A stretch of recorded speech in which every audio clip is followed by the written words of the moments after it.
Shalom. Shalom. Puji syukur kepada Tuhan, kita bisa berkumpul lagi beribadah kepada Tuhan dan kita akan merenungkan firman Tuhan. Kita langsung saja membuka dari Yosua pasal 7 ayat 19. Yosua pasal 7. Yosua itu belakang ya, setelah kejadian keluaran bilangan pengamat ulangan Yosua. Pasal 7 ayat 19 saya akan bacakan. Berkatalah Yosua kepada Akan, anakku, hormatilah Yahuwah Tuhan Israel dan mengakulah di hadapannya. Katakanlah kepadaku apa yang kau perbuat, jangan sembunyikan kepadaku. Lalu akan menjawab Yosua, katanya, benar, akulah yang berbuat dosa terhadap Yahuwah Tuhan Israel, sebab beginilah perbuatanku. Aku melihat di antara barang-barang jaraan itu jubah yang indah, buatan Siner, dan 200 sikal perak, dan sebatang emas yang 50 sikal beratnya. Aku mengingininya, maka aku ambil semuanya itu, disembunyikan di dalam kemahku, dalam tanah, dan perak itu di bawah sekali. Saya kasih Tuhan, ini adalah sebuah kejadian ketika orang Israel habis menyeberangi sungai Yordan, lalu mengalahkan kota Yeriko, lalu mengalahkan kota Ai yang kecil, tapi kalah. Yeriko yang tembok besar luar biasa dihancurkan, tetapi ketika melawan yang lebih kecil yaitu Ai, kalah. Ternyata ada yang berbuat salah di sini, yaitu Akan.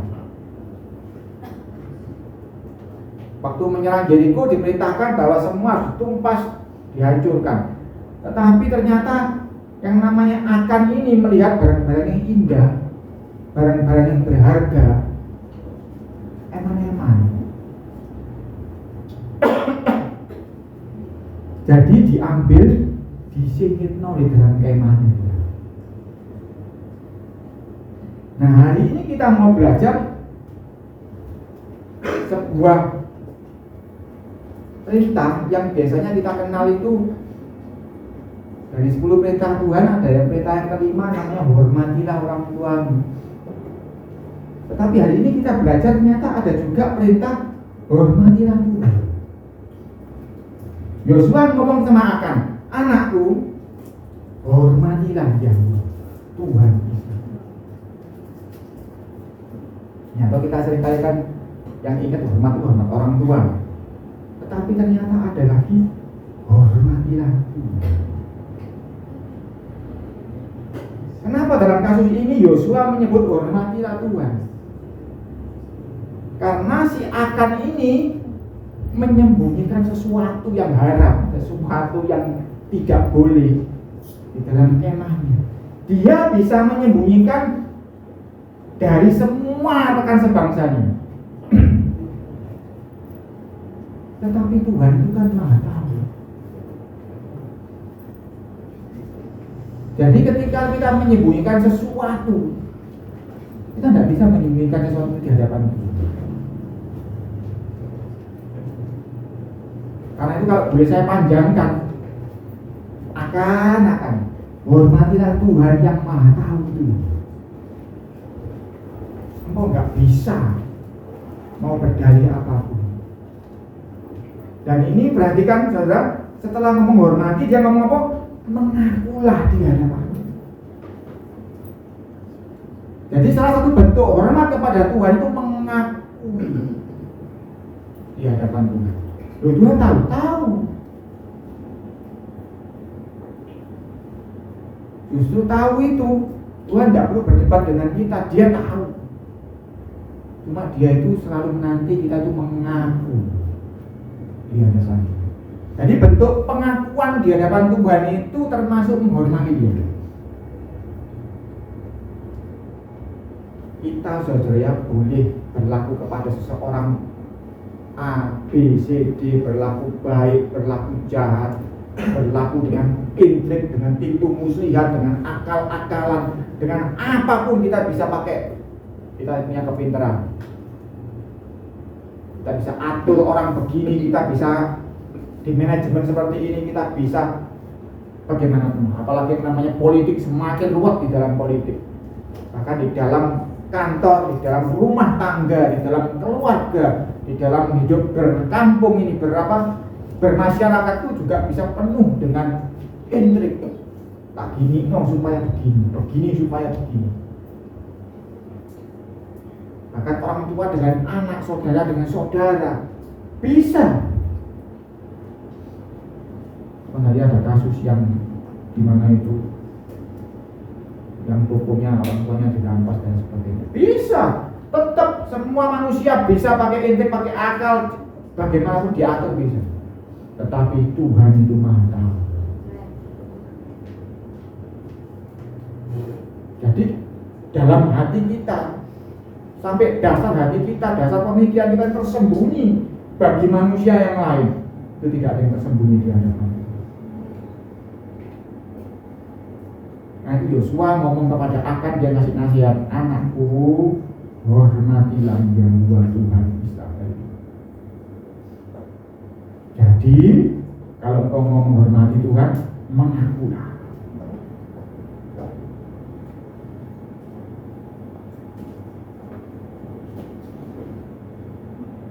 Karena Dia itu Maha Tahu.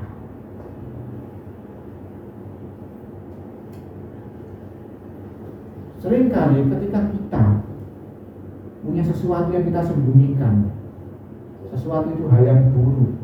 Kalau hal yang baik, ya nggak apa-apa, saudara tak sembunyikan, tak bikin surprise misalnya gitu.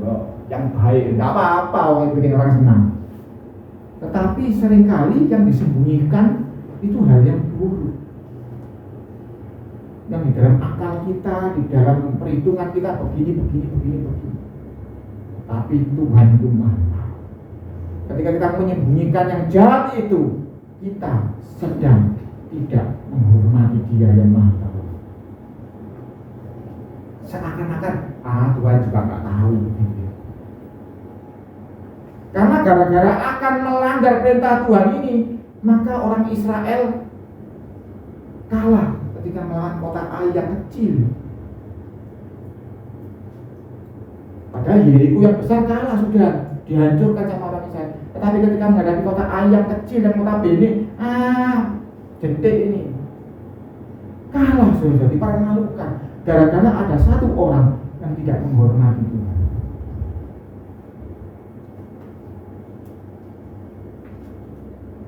Menghormati Tuhan adalah mentaati Dia. Ya toh, kalau kita menghormati orang tua, kalau orang tuanya pesan gini, nak gini ya bu, ya pak, itu kan bentuk hormat tuh. Sama, ketika kita menghormati Tuhan, kita harus taati perintahnya dia. Contoh yang di dalam kita baca ini, perintahnya adalah musnahkan semua Yeriko itu, habiskan semua, tidak boleh ada yang diselamatkan. Ternyata akan menyelamatkan jubah, menyelamatkan perak, menyelamatkan emas. Jadi dia melanggar perintah. Ketika akan melanggar perintah Tuhan ini, dia berarti tidak menghormati. Ya toh, ketika seseorang memberikan suatu aturan lalu engkau melanggar, berarti engkau nggak menghormati orang itu.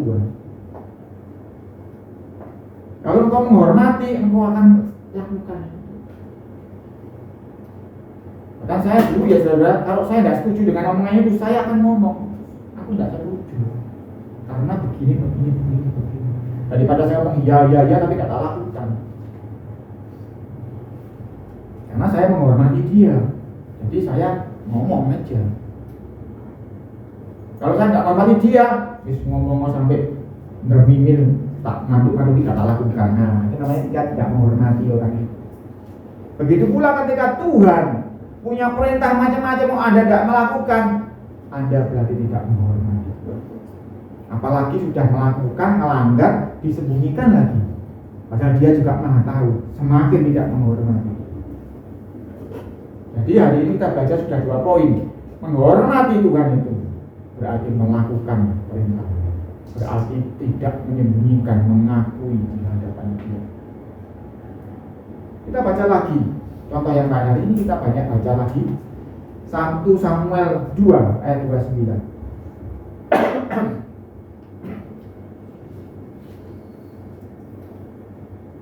1 Samuel 2:29. Ini perkataan Tuhan melalui nabinya kepada Imam Eli. Saya bacakan 1 Samuel 2:29. Mengapa engkau memandang dengan loba kepada korban sembelihanku dan korban sajianku yang telah kuperintahkan, dan mengapa engkau menghormati anak-anakmu lebih daripadaku, sambil kamu menggemukkan dirimu dengan bagian yang terbaik dari setiap korban sajian umatku Israel. 30. Sebab itu demikianlah firman Yahuwa Tuhan Israel, sesungguhnya aku telah berjanji, keluargamu dan kaummu akan hidup di hadapanku selamanya. Tetapi sekarang demikianlah firman Yahuwa, jauhlah hal itu daripadaku, sebab siapa yang menghormati aku akan kuhormati, tetapi siapa yang menghina aku akan dipandang rendah. Tuhan itu tidak pandang dulu apakah engkau umat biasa, apakah engkau seorang imam. Ini dia ngomong kepada Imam Eli yang saat itu anak-anaknya menggantikan dia. Anak-anaknya itu bergerak luar biasa kurang ajar. Sebagai imam, orang-orang Israel tunduk kepada anak-anak Imam Eli. Tapi anak Imam Eli ini kalau sudah baca di dalam kitab Samuel ini, tidak karu-karuan yang dia lakukan, melanggar perintah Tuhan. Dan Imam Eli membiarkan saja. Dan dikatakan, ditegur dari, mengapa engkau menghormati anak-anakmu lebih daripada aku? Jadi seorang imam pun Tuhan tidak mau tahu, engkau nggak menghormati, ya ditegur sama dia. Bahkan Tuhan sudah berjanji sebetulnya bahwa engkau dan seluruh keluargamu akan hidup di hadapanku selamanya. Tetapi gara-gara itu, janji itu gugur, sehingga anak-anaknya Imam Eli semuanya tewas dalam peperangan, dan Imam Eli juga mati dalam kondisi patah kepalanya. Karena Imam Eli tidak menghormati Tuhan, dia lebih menghormati anak-anaknya. Dan ini juga bisa terjadi pada kita. Kalau kita mungkin, Anda mungkin jemaat, aku bukan imam, tetapi kalau engkau menghormati yang lain lebih daripada Tuhan, ingat ya, Tuhan yang ngomong, siapa yang menghormati aku akan kuhormati. Kebalikannya, nggak menghormati itu berarti menghina. Tetapi siapa yang menghina aku akan dipandang rendah. Kadang-kadang kita kan nggak sadar, enggak Pak, masa berani aku menghina Tuhan. Ketika engkau menghormati dia sesuatu lebih daripada Tuhan, engkau sedang menghina. Dan Tuhan itu tahu, tadi kita pelajari di awal, pertimbanganmu di dalam hatimu, pikiranmu, hitung-hitunganmu. Tuhan tahu kenapa engkau begini, kenapa engkau begitu, kenapa tidak melakukan ini, kenapa melakukan itu, dan sebagainya.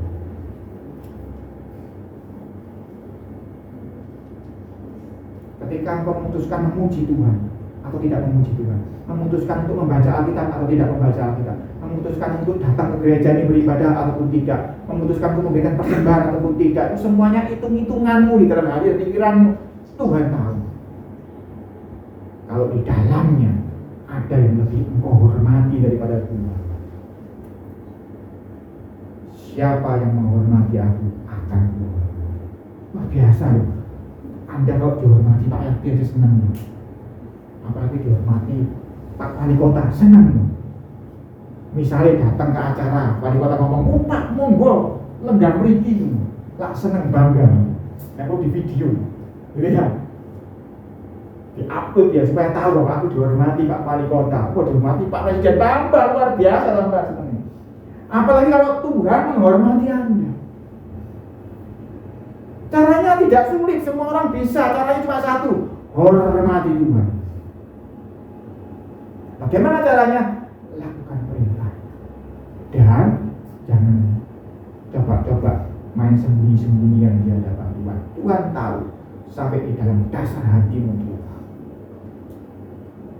Jadi kalau engkau memperlakukan seseorang melakukan siapapun juga, hati-hati. Orang itu bisa ketipu dengan apa istilahnya, pencitraanmu, tetapi di hadapan Tuhan tidak ada yang tersembunyi. Nanti Yosua ngomong, nak, hormati Tuhan ya, ngaku, karena Tuhan itu marah.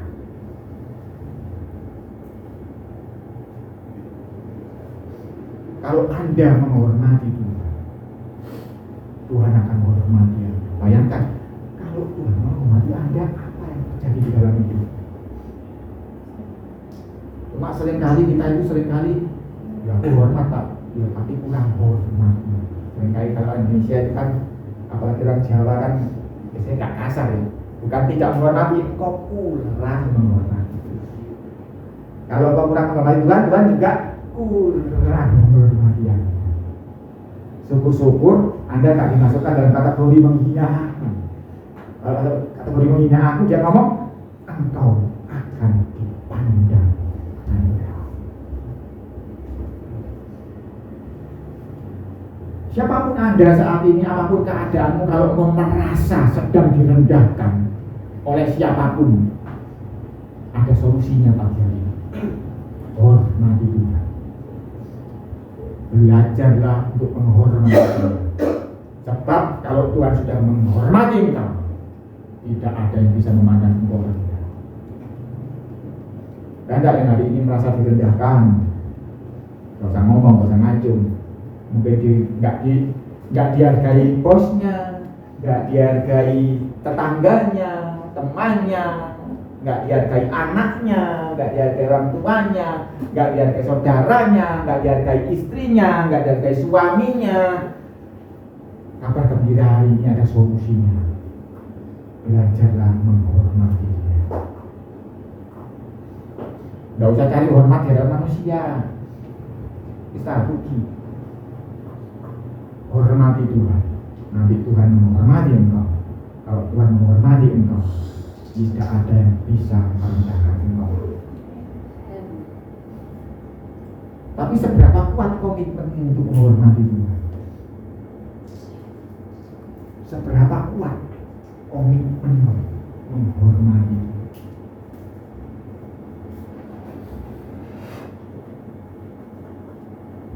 Seberapa engkau menimbang Tuhan atau yang lain, Tuhan atau yang lain dalam segala perkara.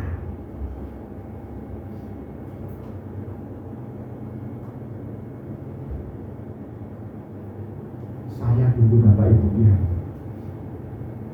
mau kuliah aja, ITB apa ITS, ITB apa ITS, timbangannya sulit karena apa? Saya selalu menimbang ada satu pihak Tuhan yang saya mau abadi. Akhirnya saya milih ITS. Nah di ITS ini aku masih bisa manajer untuk melayani Tuhan. Gara-gara hal seperti ini. Tapi Tuhan itu menimbang sampai ke dasar hati. Itu contoh saja Bapak Ibu. Saya tidak mengatakan diri enggak. Saya juga masih belajar terus menghormati itu. Tapi sebuah contoh. Segala keputusanmu kecil besar itu Tuhan tuh melihat hari ini abad di aku enggak ya, orang ini abad di aku enggak ya, menghormati aku apa tidak ya.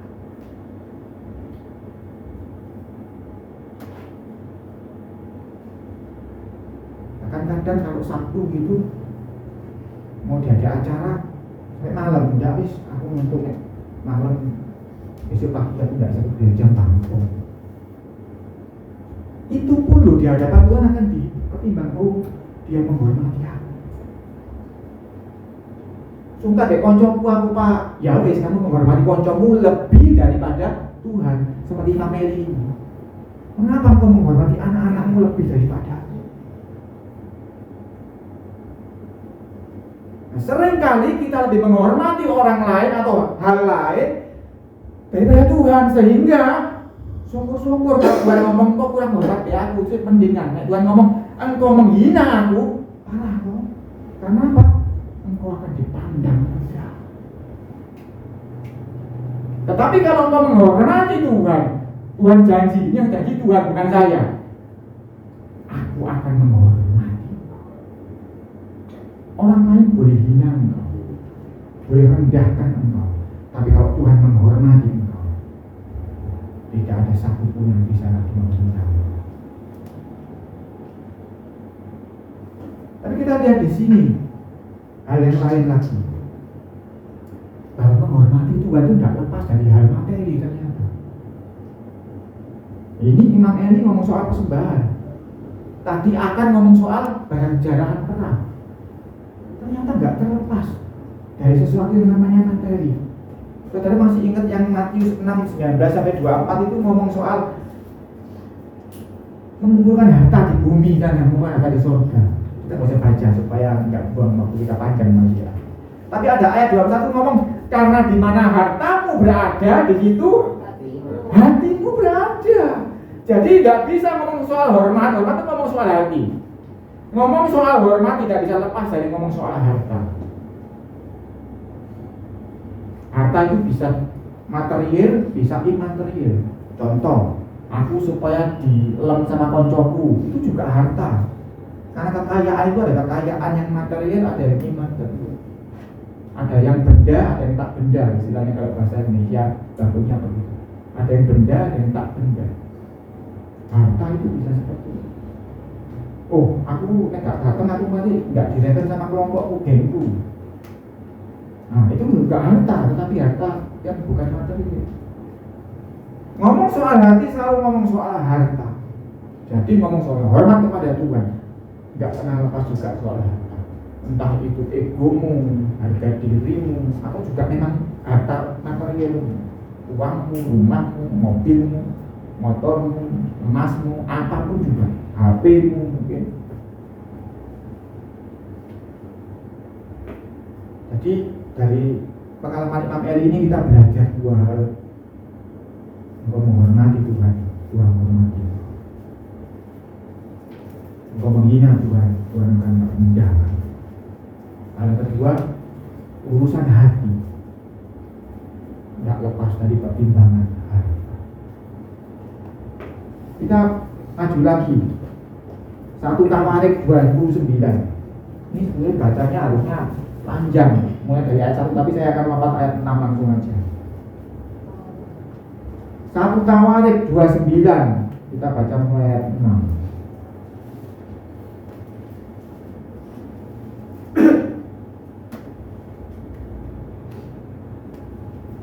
Saya bacakan 1 Tawarik 29 ayat 6. Lalu para kepala puak dan para kepala suku Israel dan para kepala pasukan 1000 dan pasukan 100 dan para pemimpin pekerjaan untuk raja menyatakan kerelaannya.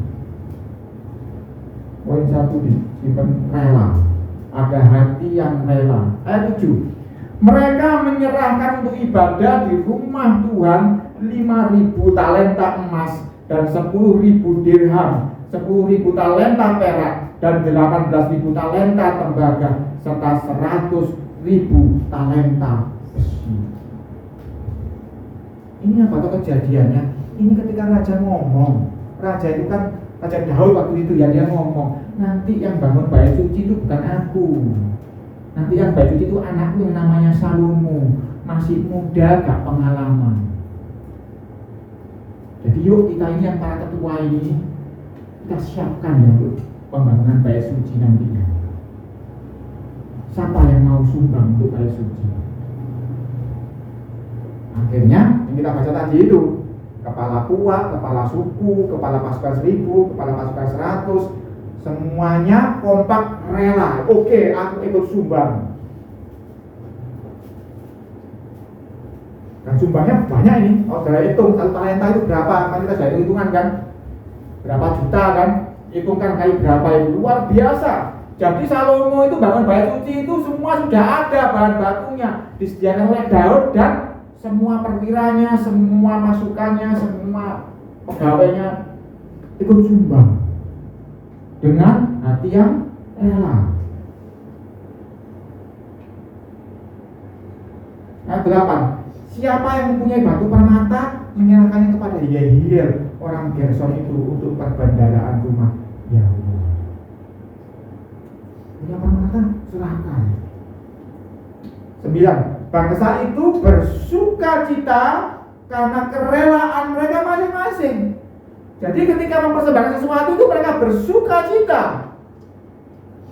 Sebab dengan tulus hati mereka memberikan persembahan sukarela kepada Yahweh.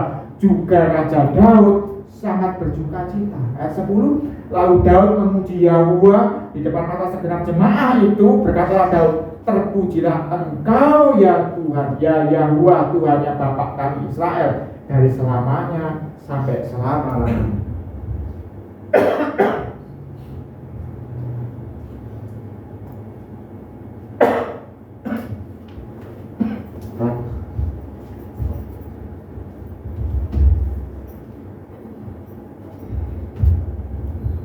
Jadi para Daud dan hamba-hambanya ini sukacita memberikan persembahan.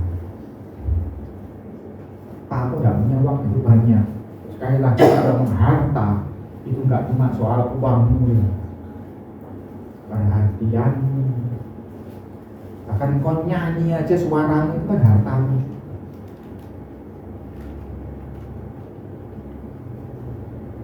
Engkau memuji Tuhan, mau semangat mencocot ya boleh, kapan lompat boleh. Mau diem duduk kamu nih ya tidak boleh, ya boleh. Ya terbaik kamu pelit aja, nyanyi suara Tuhan itu pelit sekali.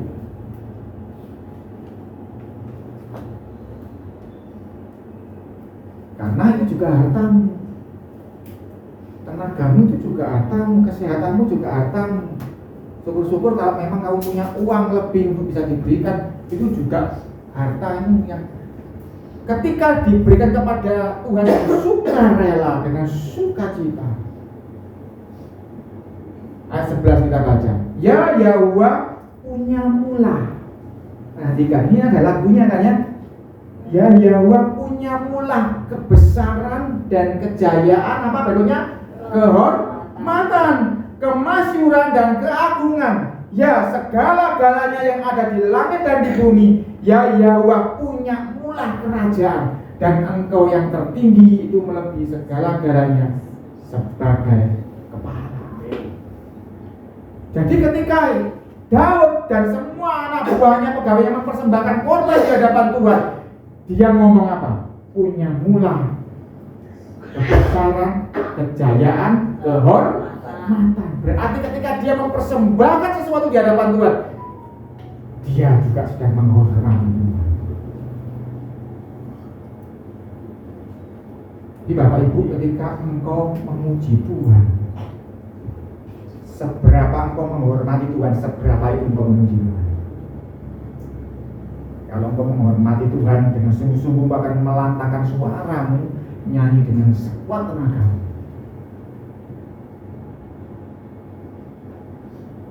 Kalau di gereja-gereja yang Tuhan, kalau dia karena pemujian penyembahan, wah yang muda-muda bisa kecolotan nyanyi.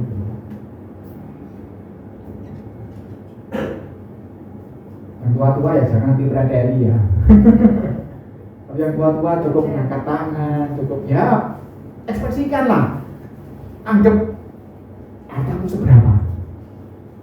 Aku kuat angkat tangan 5 menit Pak. Ya kasih 5 menit. Aku gak kuat Pak. 2 menit itu setomang. Ya udah 2 menit kasih dong. Tapi harus dengan rela dan dengan suka cita. Ketika engkau memberikan persembahan di kotak persembahan, ya gitu harus suka rela dan suka cita. Dengan dasar hati apa? Ya Tuhan punya mula.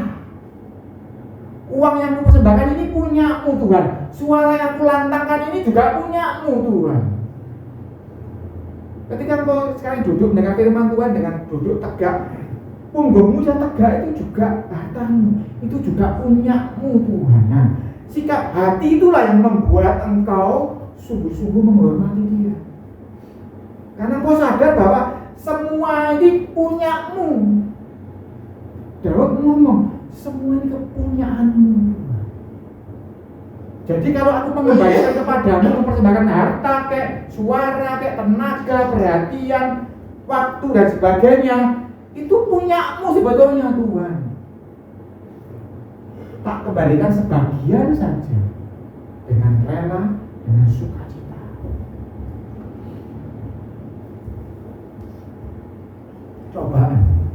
Cobaan mulai engkau menghormati Tuhan dengan cara apapun yang kau punya itu punyanya Tuhan. Persembahkan dengan syukur, dengan sukacita, dengan gembira. Nanti kau akan merasakan Tuhan akan mulai menunjukkan menghormati engkau. Karena seringkali kita itu tidak sadar bahwa ada perintah untuk menghormati Tuhan. Menghormati Tuhan dengan segala hidupmu ini, karena dikatakan apa? Hidup kita ini juga ibadah kan sehari-hari. Keluar dari gereja ini kau ketemu dengan si A, si B, si C, itu ibadahmu. Engkau mau melakukan mereka sebagaimana? Karena Tuhan melihat hati dan pikiranmu. Kau ketemu suamimu, istrimu, orang tuamu, anakmu, saudaramu, temanmu dan sebagainya. Nanti Tuhan itu melihat selalu hati dan pikiranmu ini. Apakah kau melakukan perintah Tuhan apa tidak? Apakah kau mempersembahkan seluruh apa yang kau punya untuk Tuhan apa tidak? Aku tidak bisa khotbah, aku bisanya hibur orang, hibur orang. Sudah Pak ya, yang kuat ya, sehat ya, Tuhan berkati ya. Lakukan itu dengan suaramu, dengan tenagamu, karena engkau harus sadar bahwa suaramu, tenagamu, hidupmu, kesehatanmu itu punyanya Tuhan. Daud dengan jelas ngomong, ya Tuhan punyamu lah segala-galanya yang ada di langit dan di bumi. Berarti seluruh kakimu, tanganmu itu juga punya Tuhan. Kan Daud ngomong segala-galanya. Kepandaianmu, kepinteranmu, keterampilanmu itu punya Tuhan semuanya. Kalau engkau persembahkan dengan ucapan syukur, dengan senang hati, dengan sukacita seperti Daud mempersembahkan di hadapan Tuhan ini, Tuhan berkenan. Ayat 12, sebab kekayaan dan kemuliaan berasal daripadamu, dan engkaulah yang berkuasa atas segala-galanya. Dalam tanganmu lah kekuatan dan kejayaan. Dalam tanganmu lah kuasa membesarkan dan mengokohkan segala-galanya. Pekerjaanmu, gajimu, kesehatanmu, keluargamu, kedudukanmu, apapun Tuhan yang mampu membesarkannya, yang mampu mengokohkannya. Itu yang harus kita simpan dalam hati dan pikiran kita. Apapun yang engkau punyai saat ini, yang sanggup membesarkan Tuhan, yang sanggup mengokohkannya Tuhan. Jangan dikira loh. Istri saya baru ngomong sama saya, orang di kantor, ada yang duduknya tadinya posisinya ini, tiba-tiba demosi turun ganti orang lain. Bisa loh, kedudukan itu tiba-tiba dijatuhkan. Bisa. Yang mampu menjagai Tuhan, yang mampu membesarkan Tuhan, yang mampu mengokohkan itu Tuhan. Apapun itu, segala yang di bawah langit ini, Tuhan yang mampu membesarkan dan mengokohkan. Daud sadar hari itu, karena itu dia mempersembahkan hidupnya. Saya ngomong hidupnya karena apa? Dia nggak cuma kasih hartanya, tetapi suaranya, tari-tariannya, apapun juga dia persembahkan kepada Tuhan. Dia makanya ngomong segala-galanya itu kepunyaanmu Tuhan. Ini bentuk hormat kepada Tuhan. Karena itu ada ayat yang kesukaannya papi saya, hatinya melekat kepada. Karena Tuhan itu Daud itu dalam segala perkara dia itu selalu ingat melekat kepada Tuhan. Karena di mana hatinya, hartanya di situ. Hartanya apa? Ya Tuhan. Karena hatinya kan melekat kepada Tuhan. Di mana-mana hatinya ada Tuhan. Berarti hartanya Daud itu apa? Ya Tuhan itu hartanya Daud. Karena dia menganggap semuanya itu miliknya Tuhan. Kalau kita bisa seperti Daud, menganggap segala sesuatu yang kita miliki punya Tuhan, kita akan dengan sukarela, dengan sukacita mempersembahkannya kembali kepada Tuhan. Apapun itu, waktumu, tenagamu, hartamu, suaramu dan sebagainya. Kita lihat ayat 13. Sebab ya Tuhan kami bersyukur kepadamu dan memuji namamu yang agung itu, sebab siapakah aku ini dan siapakah bangsaku, sehingga kami mampu memberikan persembahan sukarela seperti ini. Sebab daripada mula segala-galanya, dan dari tangan mula sendirilah persembahan yang kami berikan kepadanya. Jadi ketika dia mampu memberikan itu loh, dia bersyukur. Tuhan, aku sok ngasih itu juga bersyukur. Ini bukan kekuatanku, ini kemurahan. Ada orang yang memberi persembahan terus bangga. Daud enggak. Setelah dia mempersembahkan sesuatu kepada Tuhan, dia bersyukur. Tuhan, aku ini siapa? Engkau izinkan aku memberikan persembahan. Aku ini siapa Tuhan? Engkau izinkan aku menari di hadapan-Mu. Aku ini siapa Tuhan? Engkau izinkan aku memuji Engkau. Seringkali kita muji Tuhan itu rasa-rasa repot dong nyanyi. Lain kalau Daud, Tuhan aku bersyukur aku telah memuji Engkau.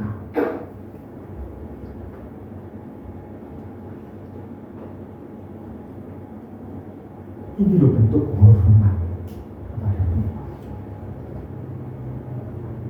Seluruh hidupmu itu miliknya Tuhan. Engkau harus kembalikan dengan ucapan syukur, bukan dengan berat hati. Aku cuma bisa ngasih sedikit Pak, berbanyak. Enggak apa-apa. Syukuri itu.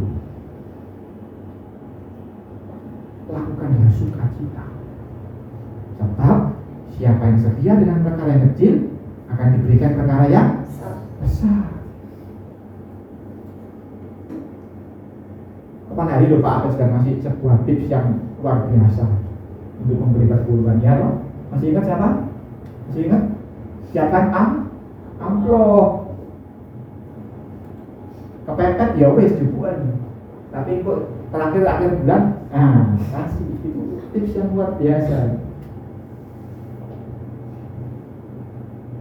Nanti lama-lama kalau kau setia dengan yang kecil itu, engkau akan punya perkara yang besar seperti Daud ini. Kalau tadi kan amplop taruh belakangan, kalau Daud ini di depan, bahkan bait suci belum dibangun, bahkan Salomo belum jadi raja, Daud dan teman-temannya ini sudah menyiapkannya. Luar biasa ya. Karena itu Daud ngomong, siapakah aku ini Tuhan bisa menyiapkan persembahan seperti ini.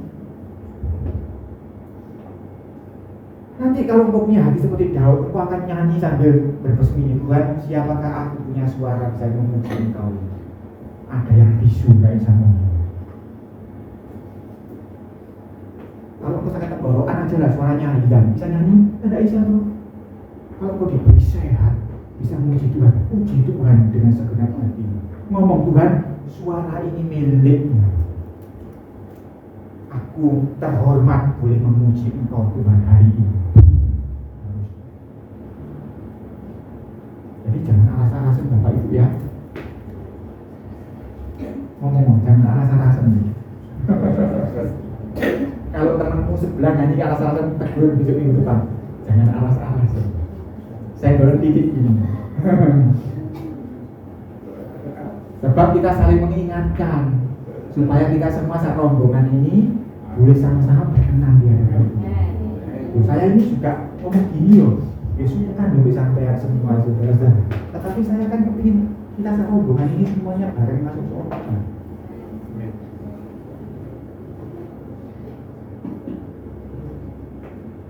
Jadi kalau kita menghormati Tuhan, kita harus boleh memperlakukan segala sesuatu itu miliknya.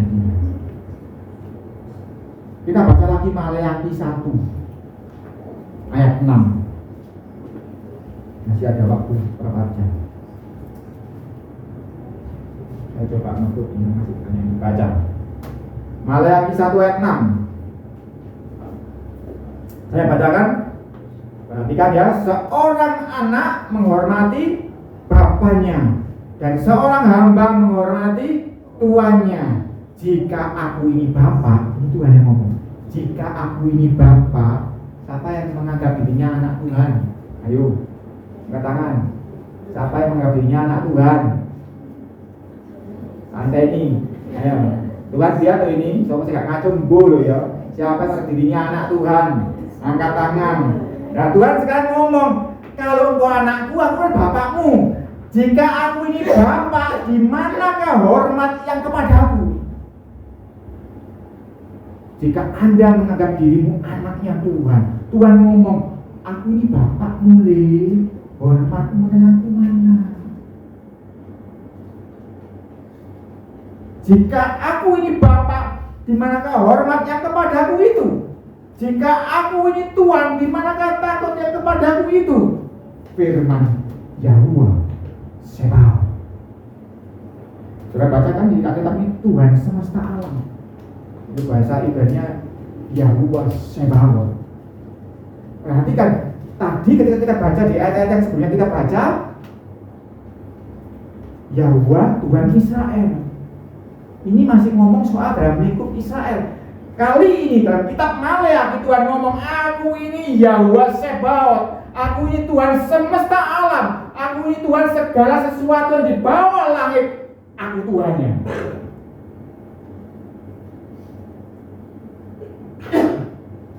Tuhan mau menunjukkan dari dirinya, aku ini patut dihormati.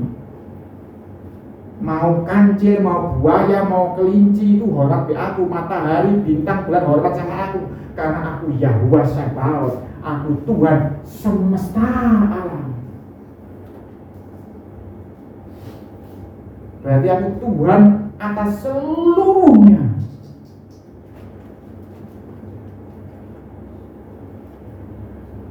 Tuhan ini ngomong kepada seluruh alam semesta ini sebetulnya. Aku ini Tuhanmu, di mana hormatmu yang kepadaku.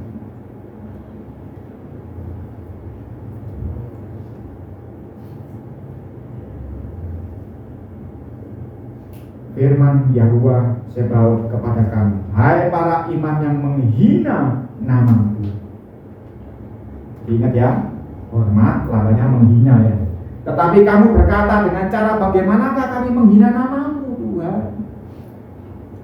Ayat 7, kamu membawa roti cemar ke atas mezbahku, tetapi berkata, dengan cara bagaimanakah kami mencemarkannya? Dengan cara menyangka meja Yahuwah boleh dihinakan. Apabila kamu membawa seekor binatang buta untuk dipersembahkan, tidakkah itu jahat? Apabila kamu membawa binatang yang timpang dan sakit, tidakkah itu jahat? Cobalah menyampaikannya kepada bupatimu, apakah ia berkenan kepadamu, apalagi menyambut engkau dengan baik. Firman Yahuwah Sebaot.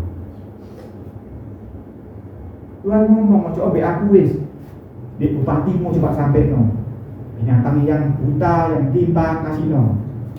Nah, engkau kami di penjara, tempelin no, hina aku ya. Jadi kita nggak bisa beli domba, aku bisa beli. Gak butuh aku domba yang cacat begini. Kasihnya Tuhan ngomong gitu. Ojo ke aku, kasih no persembahan kepada pemimpin-pemimpin, kamu akan tidak diperkenan.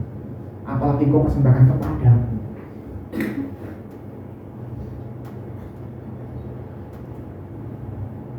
Lain kalau engkau gak punya domba lain, cuma itu tok, itu berbeda.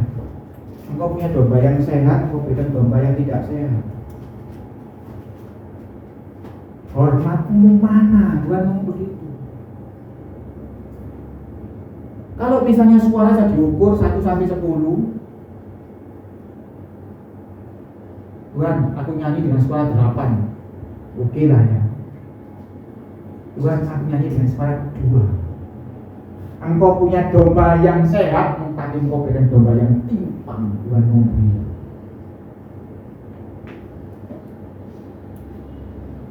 Anda belum lihat kalau orang bisu muji Tuhan, kasihan. Suaranya tangannya gini-gini pakai bahasa. Engkau sehat, suaramu bisa kenceng sampai 10. Kasih 6 lah, lumayan ya. Rapat kalau 6 kan masih naik kelas ya. Kasih suaramu 6 lah kalau kau punya suara 10. Jangan kasih 2 dan 3. Sebab engkau seperti memberikan domba yang timpang di hadapan Tuhan.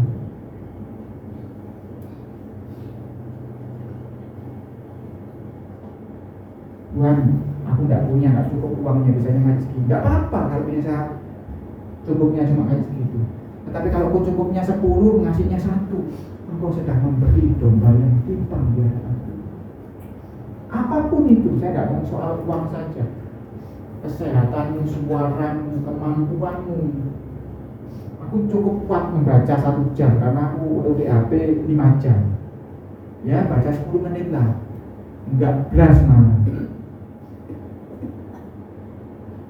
Tuhan ngomong, nak, engkau lah anakku toh, mana hormatmu?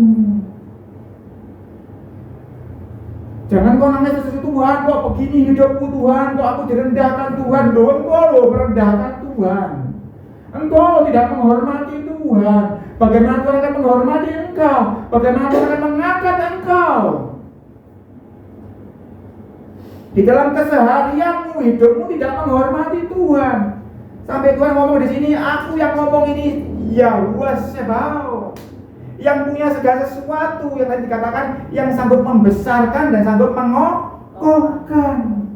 Tetapi engkau tidak menghormati aku.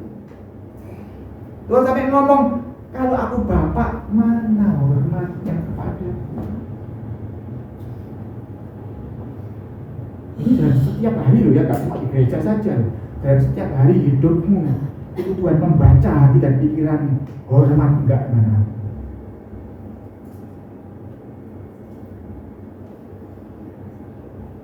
Ketika seorang anak menghadapi orang tuanya, orang tuaku gak karuan Pak ngomongin Pak, gak masuk akal. Tapi hormat, tetap hormat. Gak, aku gak hormat, aku hormat kau Tuhan. Tuhan ngomong, kau gak dianggap perintahku, apa kamu hormat aku? Enggak. Tadi kita pasal di awal kan, menghormati Tuhan, itu menghormati perintahnya. Dalam setiap waktu ketika kau berhadapan dengan orang yang musuhin kau, ampuni atau balas. Itu menunjukkan hormatmu di hadapan Tuhan. Mau yang mana kau pilih? Kalau saya ngomong kau punya kemampuan 10 mengampuni, kau ampuni 6, oke lah kalau manusia ngitung ya. Semoga Tuhan tidak ngitung. Tapi kalau mau ngasih 2 atau 3 kan kebangetan, kau bisa 10. Itu dalam segala hal, dalam segala perkara. Ayat 9, maka sekarang cobalah melunakkan hati Tuhan supaya Ia mengasihi kita. Loh, puji Tuhan loh. Tuhan itu hatinya bisa dilunakkan manusia. Apapun yang kita lakukan selama ini, kalau kita kurang hormat di hadapan Dia, Tuhan masih bisa dilunakkan. Oleh tangan kamulah terjadi hal itu, masakan Ia akan menyambut salah seorang daripadamu dengan baik. Firman Yahuwah Sebaot. 10, sekiranya ada di antara kamu yang mau menutup pintu supaya jangan kamu menyalakan api di mezbahku dengan percuma. Aku tidak suka kepada kamu, firman Yahuwah Sebaot, dan aku tidak berkenan menerima persembahan dari tanganmu. Ingat ya, Tuhan bisa tidak berkenan dengan persembahan karena semua itu miliknya kok. Dia tidak butuh sebetulnya. Kita yang butuh untuk menghormati Dia. 11, sebab dari terbitnya sampai kepada terbenamnya matahari, namaku besar di antara bangsa-bangsa, dan di setiap tempat dibakar dan dipersembahkan korban bagi namaku, dan juga korban sajian yang tahir, sebab namaku besar di antara bangsa-bangsa, firman Yahuwah Sebaot. Tuhan mau ngomong bahwa apa? Aku ini Tuhan segala bangsa, Tuhan semesta alam.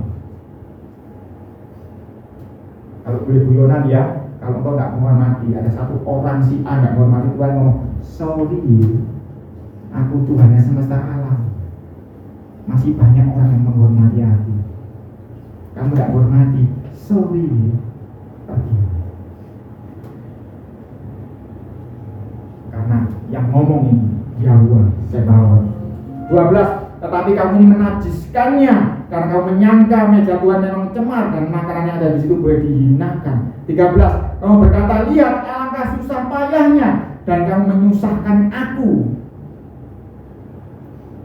Ingat ya, ketika kita ngomong alangkah susah payah, nyanyi itu kesel Pak, mau coba firman Tuhan itu kesel Pak, apalagi pas pada korban capek deh gitu ya. Lihat ketika kamu ngomong gitu, Tuhan ngomong apa? Kamu menyusahkan aku, firman Yahuwah Sebaot. Kamu membawa binatang yang dirampas, binatang yang timpang dan binatang yang sakit, kamu membawanya sebagai persembahan. Akan berkenankah aku menerimanya dari tanganmu, firman Yahuwah? Terkutuklah penipu. Bahaya.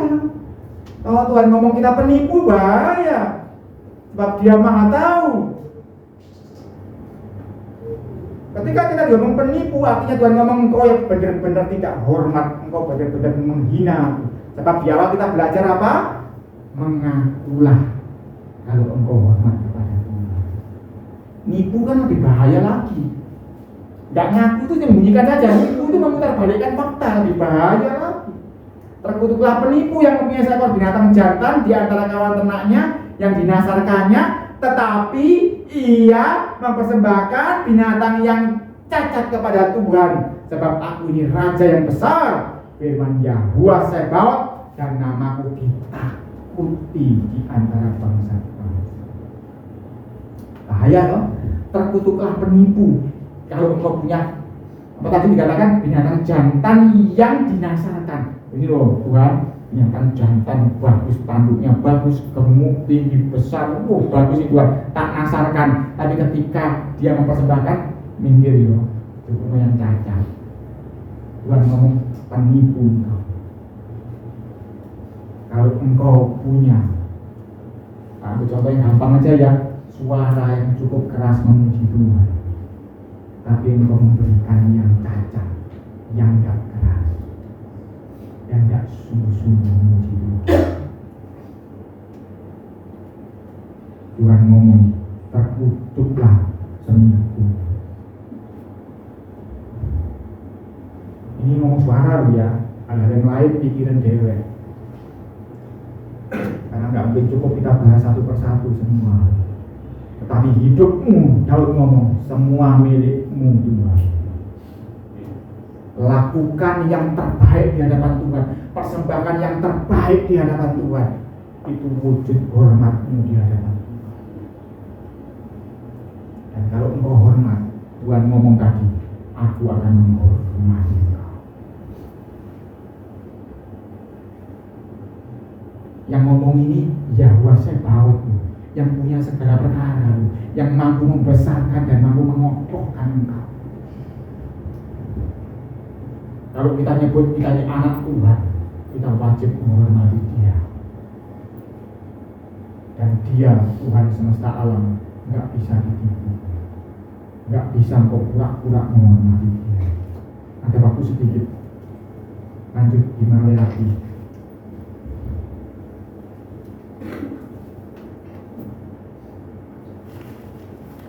Saya lompat aja, nggak cukup waktunya. Saya langsung kasih contoh. Wahyu 4 Wahyu 4:10.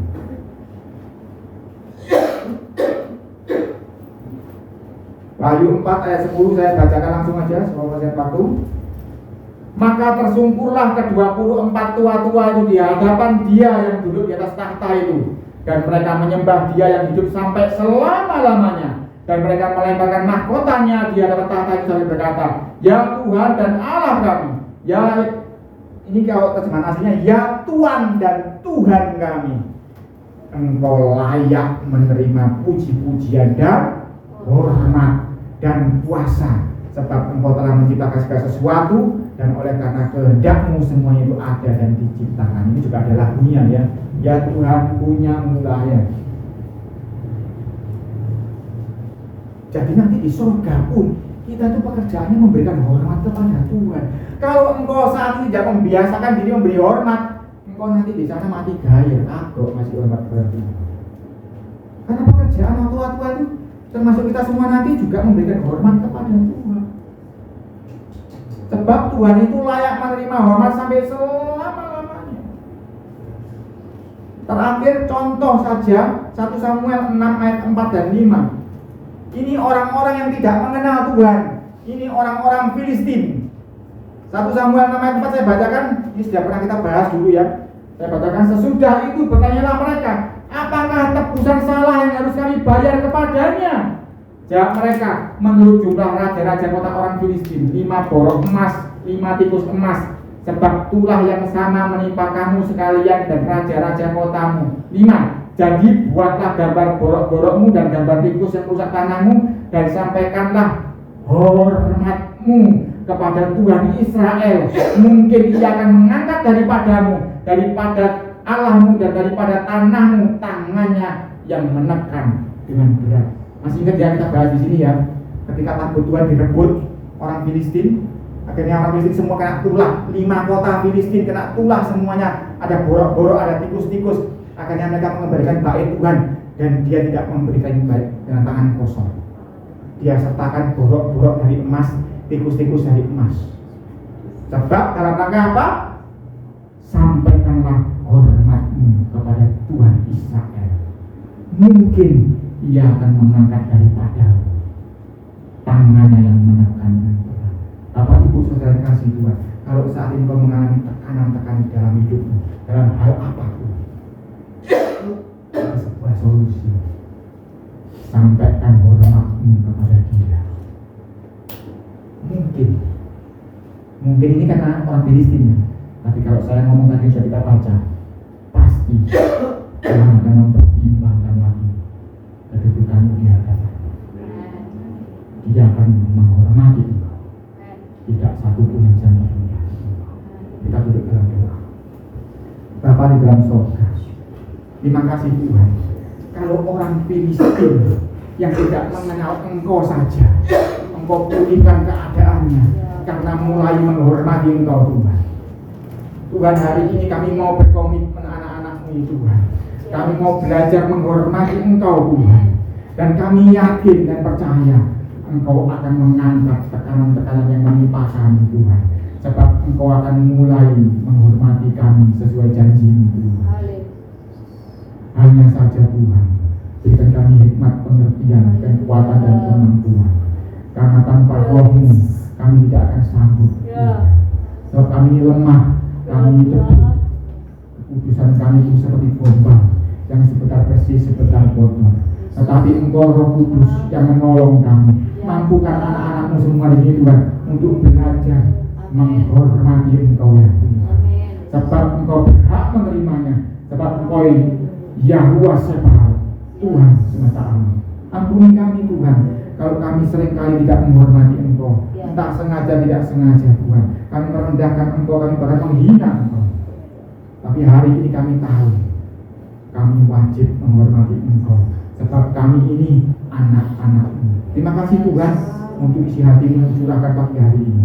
Biarlah kami beri bersukacita karena semua ini milik-Mu, termasuk kami adalah milik-Mu. Di dalam nama Yesus kami akan berdoa syukur kami.